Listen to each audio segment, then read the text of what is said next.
Oh, welcome to another edition of 42nd Street Pete's Grindhouse, Monster Kids Edition. And yeah, I'm not in the studio because, to be honest with you, if I turn on the heat back there, it's going to run my friggin' gas bill up over an amount that I really can't pay. So I wasn't prepared for this, and the cold snap just came in. You know how we don't have any problem with global warming. It'd be 70 one day, now it's 20. But yeah, it's not a problem. But anyway, I digress. So we go back to 1953 for a real stinker, and everybody can laugh at this one. Mesa of Lost Women, starring Jackie Coogan, who would become Uncle Fester down the road in the Addams Family. I know Jackie had a horrible history of being fucked over by his family and shit like that, but in this one, it's sort of like he was desperate for the cash and plays Dr. Aranya, which means spider in Spanish, I believe. And he's got a really horrible, shitty goatee and a hairy mole over here. And he's doing something with tarantulas, extracting the venom, and doing something with women and making the women indestructible killers with venom or something like that.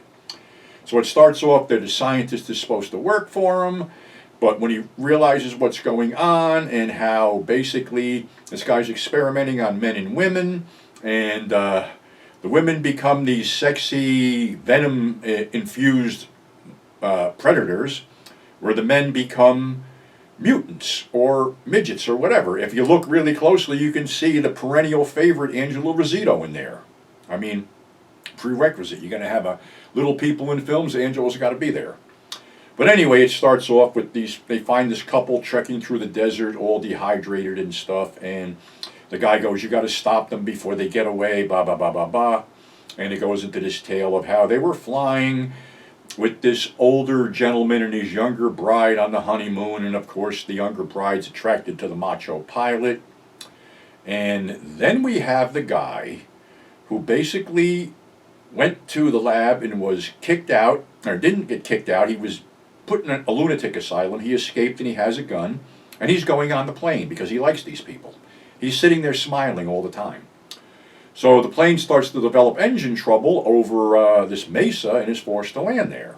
And you have, of course, the pilot, the couple, this Asian guy, Wu, and this, the guy, George, I think his name, with the gun. So, there's another guy. I guess he's George's nurse, male nurse who was chasing him. Well, he gets knocked off first by a giant spider, because they have these giant spiders, I guess that's, after effect of whatever the fuck Dr. Aranya's doing.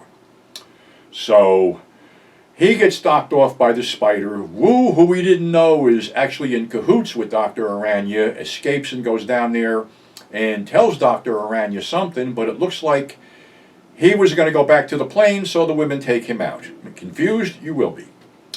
So anyway, they all wind up at Dr. Aranya's lab, and George is basically given an antidote to make him sane again, and he decides to destroy the whole place and blow it up, which leads to these people being found walking across the desert and how they have to get back there and kill all the spider women before they escape. Well, I hadn't seen this in a while, and I basically yanked it out and sat there in disbelief. The musical score is, I believe, one mandolin or something. It's this incessant fucking blah, blah, blah, blah, blah, blah, thing like that. So, is it a great film? No. Is it worth watching for a bunch of belly laughs? Shit, yeah. Get a bunch of friends, light up a fucking bong, and go to town. So, I also got to address something else. We are now in Black Friday weekend, and I've looked at the fucking sales with these boutique DVD companies, and you know something?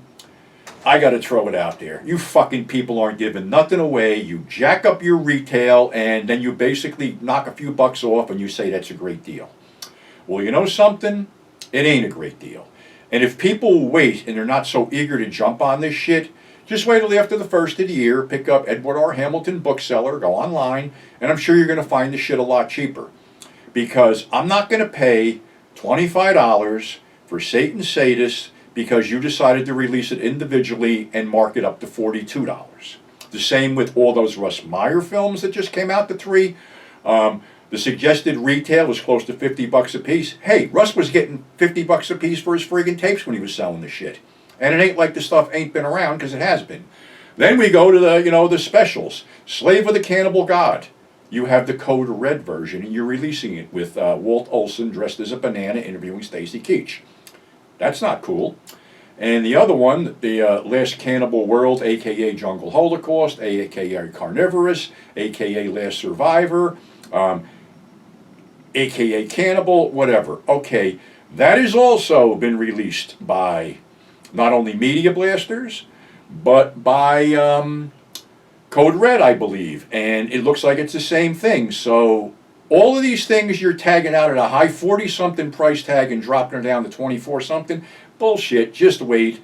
These things have been out before. They're nothing new. Everybody's probably seen them. You really, and then I know they got them in 4K. You don't need to see animal cruelty in 4K, believe me. So that was one of them.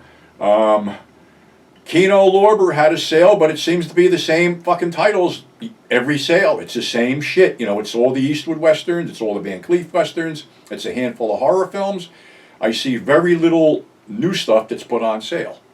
And as far as Vinegar Syndrome goes, it's the same old shit. They're blowing shit out cheap because they lost the leases for it or whatever. There's nothing that that's there that ain't been out before. And I think there was Severn had a half price flash sale on box sets. Yeah, because the ones you got you can't give away, and there's still not even a deal at half price. So, okay, I'm an evil prick. That's our show for today. Thanks for subscribing. Thanks for tuning in. Stay safe, and we'll catch you on the flip side Wednesday with some really weird cinema.